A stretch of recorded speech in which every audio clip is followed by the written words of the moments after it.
Chapter 10. During the next spring and summer, many unexpected things happened. That year, the PF outfit bought a bunch of new purebred bulls and turned them in the field around our house. They hadn't removed the old bulls yet, and was many a bullfight we witnessed. Some of them were just minor little scraps with lots of bawling and dirt pawing, but no real fighting. But there were two big fellows of about equal size and strength who got to fighting in earnest. We saw an example of law of the survival of the fittest. They fought for 3 days and nights. We could hear 'em bellowing at all hours and coming together in a loud crash. After the 3 days of constant fighting, one of them began to weaken. The stronger one, seeing his advantage, pressed it, never allowing his opponent to rest, but keeping him constantly on the move by prodding him with his horns. When the weak one fell from exhaustion, the big fellow would bellow, paw the dirt, hook him, and then walk away to eat and drink. Always he kept an eye on the fallen animal, and if that bull so much as moved, the victor would charge him again. He would have kept the other there until he died if we had not come to the rescue. Up until the time the bull fell, we had enjoyed the show immensely, but now that he was down, we knew he couldn't live if that treatment kept up.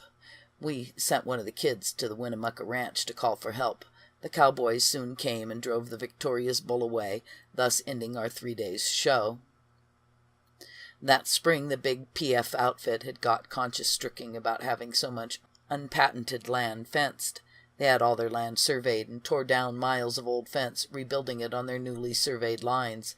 This threw hundreds of acres of grazing land out on open range, including our homestead. Now that we were out in the open with no fence around us, we had to get busy. There was lots of work to be done. First we had to fence our land, then build a cross fence to protect our meadow. There is still plenty of juniper trees in the hills that would make good fence posts, but, as always, it was slow work getting them out. Daddy went to the hills to cut the posts. Then on Saturday and Sunday I would leave the baby with the older children and the teacher, and snake the posts down where we could drive them with a wagon. Then we borrowed a big wagon and team to haul them down. Dave's $100 present to the baby paid for fencing our land with good 3-strand barbed wire. Our little herd was increasing. Dairies in Reno were giving away newborn calves, and with each trip to town that I made during the summer, I brought home 1 or 2 calves, whatever number we had enough milk to feed. I had gathered up 3 such calves our first summer in the homestead. Those with our own 3 were ready to brand. I wanted to call on the cowboys to help us, but Daddy would have none of it. No, we would brand them ourselves. If we were going to be cattlemen, we couldn't depend on cowboys to come and do our branding. We went to work and built a Willow Corral. When it was finished, it was a circle about 50 feet in diameter with a fence about 6 feet high. We then set good strong posts firmly in the ground on opposite sides of the enclosure. Not having a horse to lasso and brand from, these were to be our snubbing posts. We picked out a good fat bull calf for our first branding victim. Neither of us were skilled at the work. We had both seen branding done, but always on a well-trained cow pony. Now we would have to do our own branding on foot. The calves were gentle, and it wasn't necessary to lasso them. I walked up the biggest one and put a rope around his neck, while Daddy put a rope around his heels. We downed him and stretched him out between the 2 posts and tied him hard and fast. I headed him down while AJ worked on the other end. As soon as I sat down on the calf, I could see we were choking him. I hollered, "Cut the rope quick, Daddy, we're choking him." AJ drawled slowly, "Old lady, you sit there till I tell you to get up." I sat, but I bawled loud and furiously the whole time. Having finished, Daddy said, "Now you can get up." I did, but the calf didn't. We had choked him to death. It wasn't a complete loss, however. We dressed him, hung the carcass out on a swing, and that night at midnight, when the animal heat had left the body, I hitched up Johnny and drove him to town to sell my first veal. We had learned something. We learned we couldn't brand calves. Thereafter, we always had the cowboys come and help us with our branding.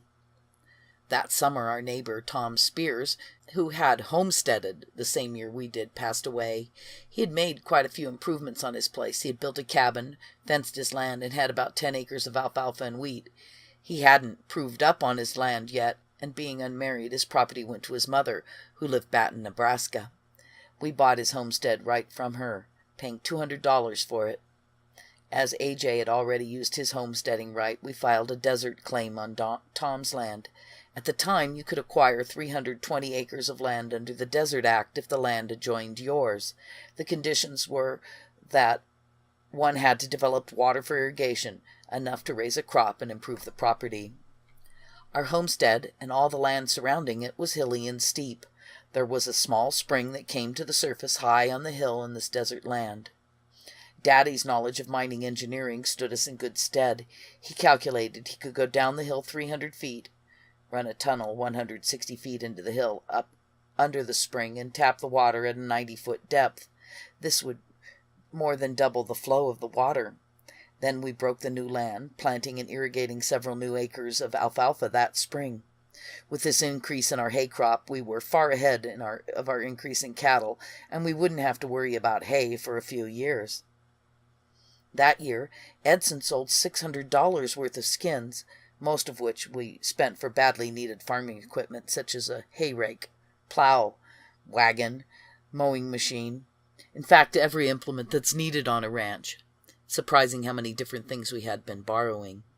We had to save some of the $600 to pay for the baby which was on its way, and which would be born in the September of 1912. That same summer, the Southern Pacific built a short-line railway between Fernley, Nevada and Klamath Falls, Oregon, cutting off a 300-mile haul from Oregon to points east. I'll show you how these two great events dovetailed and came together.